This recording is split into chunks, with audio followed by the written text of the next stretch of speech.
ವೇದಿಕೆ ಮೂಲಕ ಹಿಂದುಳಿದ ವರ್ಗಗಳ ಅನೇಕ ವಿಚಾರಗಳ ಬಗ್ಗೆ ವಿಚಾರ ಸಂಕಿರಣವನ್ನು ಏರ್ಪಡಿಸಿದ್ದಾರೆ.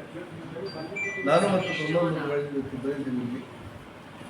ಸಾಮಾನ್ಯವಾಗಿ ಹಿಂದುಳಿದ ವರ್ಗದಲ್ಲಿರುವಂಥ ಜನಸಾಮಾನ್ಯರ ಸಮಸ್ಯೆಗಳು, ಅವುಗಳ ಅಧ್ಯಯನ, ಕೇಂದ್ರ ಸರ್ಕಾರ ಮಾಡಿರುವಂಥ ಜಾತಿ ಗಣತಿ ವಿಚಾರಕ್ಕೆ ಸಂಬಂಧಪಟ್ಟಂತೆ ಚರ್ಚೆಗಳು, ರಾಜ್ಯದಲ್ಲಿ ಸಿದ್ದರಾಮಯ್ಯ ಸರ್ಕಾರ 2015ರಿಂದ ತೆಗೆದುಕೊಂಡ ಸಾಮಾಜಿಕ ಶಿಕ್ಷಣದ ಹೆಸರಲ್ಲಿ ಬಂದಿರುವಂಥ ಜಾತಿ ಜನಗಣತಿ, ಅದರ ಬಗ್ಗೆ ಚರ್ಚೆಗಳು ಇವತ್ತು ನಡೆಯುತ್ತೆ.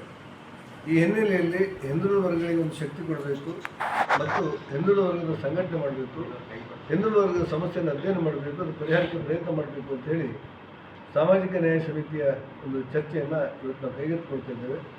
ಬಹುತೇಕ ರಾಜ್ಯದ ಅನೇಕ ಕಡೆಗಳಿಗೆ ನಡೀತಾ ಇದೆ. ಈ ಎಲ್ಲ ಹಿನ್ನೆಲೆಯನ್ನು ಗಮನಿಸಿ ಇವತ್ತು ಕಲಬುರಗಿ ನಾವು ಬಂದಿದ್ದೇವೆ.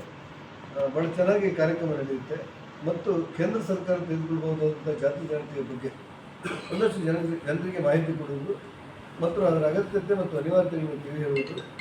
ರಾಜ್ಯ ಸರ್ಕಾರ ಜಾತಿ ಗಣತಿ ಹೆಸರಿನಲ್ಲಿ ಪ್ರತಿ ಸಾರಿ ಸಮಸ್ಯೆಗಳು ಬಂದಾಗ ಜಾತಿ ಗಣತಿಯನ್ನು ಬಿಡುಗಡೆ ಮಾಡ್ತೇನೆ ಅಂತ ಹೇಳಿಬಿಟ್ರೆ ಮತ್ತೇನು ಮಾಡಿಲ್ಲ ಅನ್ನೋದು ಮನವರಿಕೆ ಮಾಡಬೇಕಾದಂಥ ಅವಶ್ಯಕತೆಗಳನ್ನು ಅರ್ಥ ಮಾಡಿಕೊಂಡು ಇವತ್ತು ನಾವು ಒಟ್ಟಾಗಿ ಬಂದಿದ್ದೇವೆ.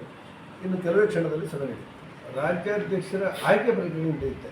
ಕೆಲವು ರಾಜ್ಯದ ನಡೆದಿದೆ. ರಾಷ್ಟ್ರಾಧ್ಯಕ್ಷರ ಆಯ್ಕೆಯ ಪ್ರಕ್ರಿಯೆಗಳು ನಡೆಯುತ್ತೆ. ರಾಜ್ಯಾಧ್ಯಕ್ಷರ ಆಯ್ಕೆ ಪ್ರಕ್ರಿಯೆ ನಡೆಯುತ್ತೆ. ಯಾರು ಮಾಡಬೇಕು, ಇಲ್ಲಿ ಚುನಾವಣೆ ಯಾರು ಮಾಡಬೇಕು ಅಂದರೆ ಚುನಾವಣೆ ಅಂದರೆ ಅದು ಆಯ್ಕೆ ಪ್ರಕ್ರಿಯೆ, ಅದು ವಿರೋಧ ಆಗ್ಬೋದು, ಚುನಾವಣೆ ಆಗ್ಬೋದು, ಹೀಗೆ ಆಯ್ಕೆ ಪ್ರಕ್ರಿಯೆಗಳು. ಹಾಗಾಗಿ ನಮ್ಮಲ್ಲಿ ಯಾವ ಗೊಂದಲವೂ ಇಲ್ಲ. ಆಯ್ಕೆ ಪ್ರಕ್ರಿಯೆ ನಡೆಯುತ್ತೆ. ಪ್ರಜಾಪ್ರಭುತ್ವದಲ್ಲಿ ಎಲ್ಲರೂ ಅವರ ಅಭಿಪ್ರಾಯ ಹೇಳ್ತಾರೆ. ಕೇಂದ್ರದಲ್ಲಿರುವ ನಾಯಕತ್ವ, ರಾಜ್ಯದಲ್ಲಿರುವಂಥ ನಾಯಕತ್ವ ಒಟ್ಟಾಗಿ ಸರಿಯಾದ ತೀರ್ಮಾನವನ್ನು ತಗೊಳ್ಳುತ್ತೆ.